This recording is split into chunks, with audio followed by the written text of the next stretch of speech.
Hi Shawn. Hi Sarvesh. உனக்கு ஒன்று தெரியுமா? என்ன? November 16 ஏத்திஎஸ்ல ஒரு ஈவென்ட் பண்றாங்க. ஓ, அது திவாலி மகா கொண்டாட்டமா?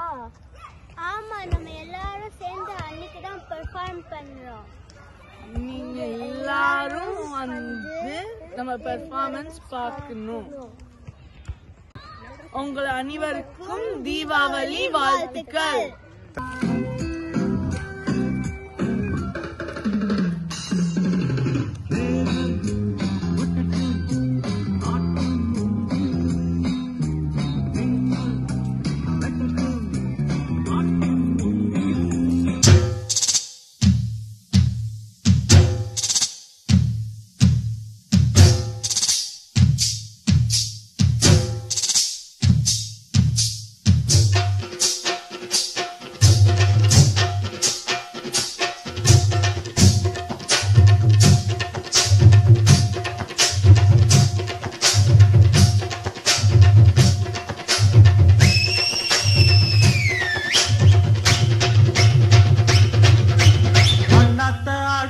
ஒத்திக்கோ ஒத்திக்கோ தென்னாட்டு வெங்கதாம் ஒத்துக்கோ ஒத்துக்கோ அண்ணாத்த ஆடுறார் ஒத்திக்கோ ஒத்திக்கோ தென்னாட்டு வெங்கதாம் ஒத்துக்கோ ஒத்துக்கோ காட்டோரம் மேயும் குறும்பாடு அத போட்டாதான் நமக்கு சாப்பாடு